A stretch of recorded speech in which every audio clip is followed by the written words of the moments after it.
Assalomu alaykum qarindoshlar, qanday ahvolinglar? Men Amerikadan doktor Mehmet deyman. Men bugun mushu hozir tibbiy tadqiqotda qiziq nuqta bo'layotgan odam maymun aralashma to'ralmasi to'g'risida bir qism yangi uchurlarni sizlar bilan o'rtoqlashmoqchi. Buningki asosli sababi hamda garchi bu biz bilan bevosita munosabati bo'lmasimi, biroq dunyoning taraqqiyotininki bir qismi sifatida bizningki bilib qilishimiz muhim deb qarayman. Chunki bu hozir mushu tibbiy tadqiqotda eng ilg'or deb qaralgan ba'zi tadqiqotlar ham shundoqla dunyoda bo'libmi bak mushu axloq fazilat jihatda talash tortish bo'layotgan bir masala. Shunglashqa men tövəndə bu haqda sizlarni mushu odam maymun aralashma to'ralmasi yoki odam bilan boshqa hayvonlarniki aralashma to'ralmasi to'g'risida ba'zi uchurlarni sizlar bilan o'rtoqlashmoqchi. Yaqinqi 2 hafta ichida mushu tibbiy tadqiqot sohasida eng qiziq nuqta bo'lgan ham eng ko'p talash tortish qilgan bir masala mushu Amerika tadqiqotchilari, Amerikadagi olimlar bilan Xitoydagi olimlarniki birlashib muvaffaqiyatli o'tirg'a chiqargan mushu inson bilan maymunniki aralashma to'ralmasi. Bu mushu axloq fazilat o'lchimiga chetishlik bo'lganlik uchun bu dunyoda alayda g'ulg'ula qo'zg'agan. Ba'zilar bu bir tibbiy taraqqiyotningki bir qismi deb qarasa, bu an'anaviy axloqqa mushu tibbiy tadqiqotdagi axloqqa xilof bu odam bilan hayvonninki aralashmasi nim bo'lmoqchi degandagidek ba'zi qarshi fikrlarni o'tirib qo'yib, bu xil tadqiqotga cheklash to'g'risida takliflarni bermoqda. Lekin bu tadqiqotni qo'llovchilar bo'lsa, hozir insonlarniki umrniki uzurishiga, umrning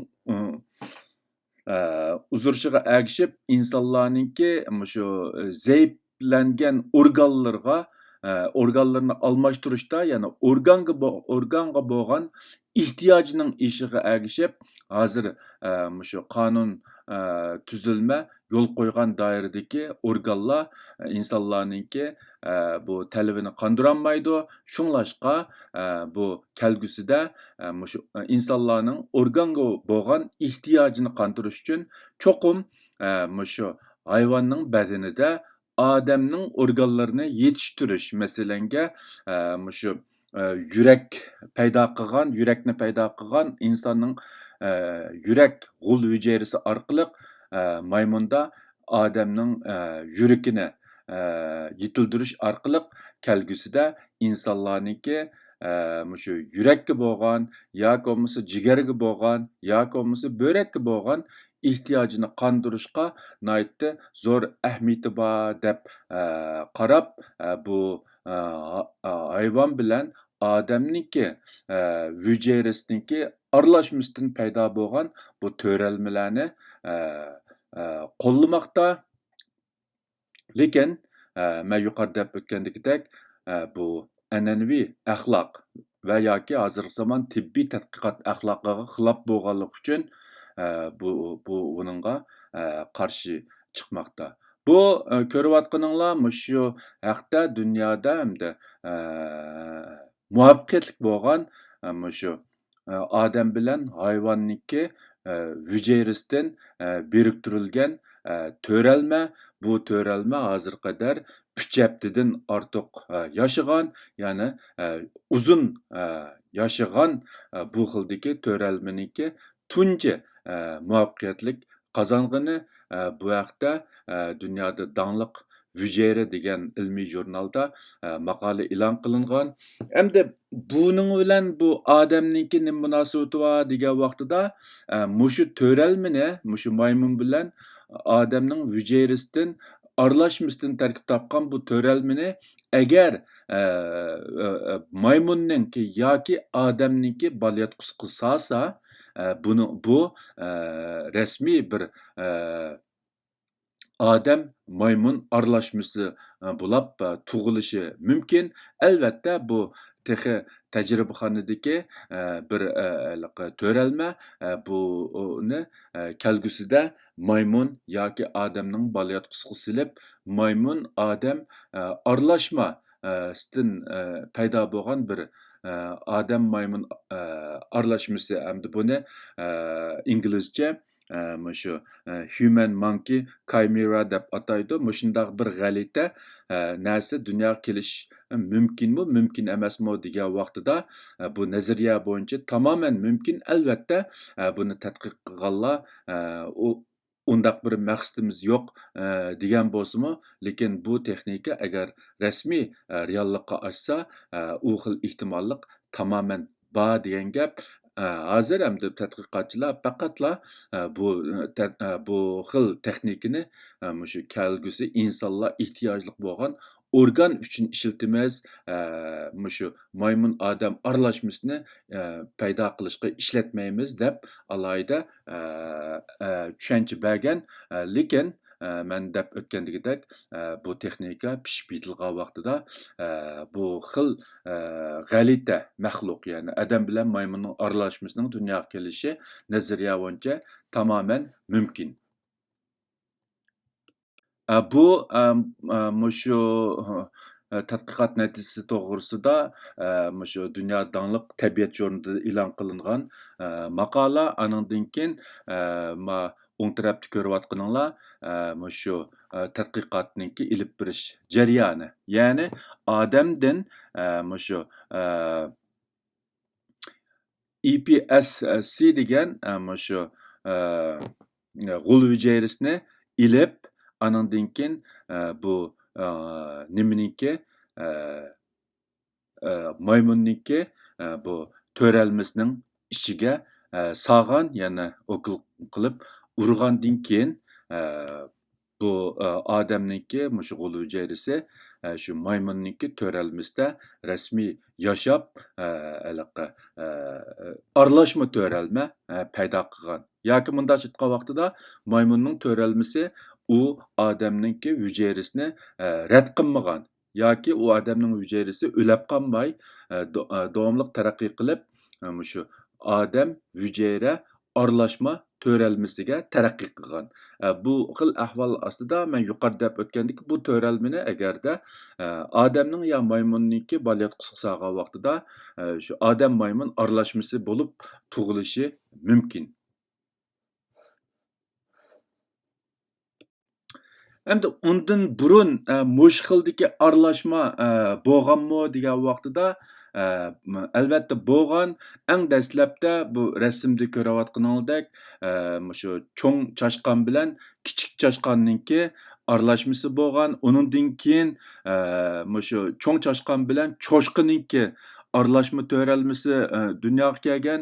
Anandan keyin 2017-yili odam bilan cho'shqiningki ni sinab qilgan, lekin oxirisida to'liq muvaffaqiyat qozonmagan 2017-yili.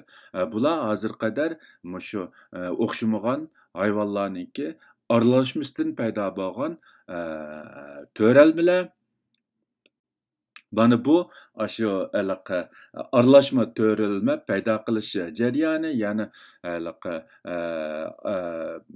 boshqa bir xil hayvonniki hücresini, ya'ni albatta uning ichida ana odamning hücresimi bor, uni shu aralashtirmoqchi bo'lgan to'ralmaning ichiga o'kil qilib urish orqali bu yerda aralashma to'ralma paydo qilgan. Undan boshqa 2019-yili shu İspaniyanınki tadqiqotchilari yana Xitoy bilan birlashib shu buningda odam bilan maymunning bir xili, ya'ni chimpanziniki aralashma to'ralmasini paydo qildik deb e'lon qilgan bo'lsa-mu, lekin u uzunga bormay mag'lub bo'lgan, yana bu faqatla 2 haftadan ortiqroq davom qilgandan keyin shu 14 kun atrofida bu tajriba oxirlashgan. Ya'ni bu hozirgi yangidan o'tirg'i chiqqan maymun aralashma to'ralmasidan dek undaq uzun emas. Hamda bu qitimqi hozir 3 haftadan ortiq yaşagan, hozir 4 haftaga az qoldi. Demak, bu mushu eng muvaffaqiyat qozongan maymun odam aralashma to'ralmasi hisoblanadi. Bu men yuqorida deb o'tgandagidek, shu axloq fazilat jihatda xiloflik qilish ehtimoli bo'lganligi uchun g'arb davlatlarida alayda g'ulg'ula qo'zg'amoqda. Uning ustiga bu tadqiqotchilarniki nima uchun bu Xitoy bilan birlikda bu tadqiqotni ilib borishning asosli sababimi o'zlari turayotgan davlatda buningga alayda cheklim bo'lganligi uchun yoki bo'lmasa mayli Amerika olsun yoki Kanada, Yevropada olsun bu xil tadqiqot ilib berish oson bo'lmaganligi uchun bu tadqiqotchilar o'zining ishlarini oson qilish uchun bu Xitoydagi tadqiqotchilar bilan hamkorlashgan. Hamda buningki oxiri natijasi nerdan nerga bordi? Oldimizdagi bir necha yillarda ko'ramiz. Bu hamda hozir shu tibbiy tadqiqotda bo'layotgan eng yangi uchurlar bo'lganligi uchun men sizlar bilan o'rtoqlashishni to'g'ri ko'rdim. Bugungi bu yangi uchurni sizlar bilan o'rtoqlashishni shu yerda oxirlashtirmoqchi. Hammanglarning diqqat berganinglarga ko'p rahmat. Xayr xo'sh, ko'rishguncha omon bo'linglar.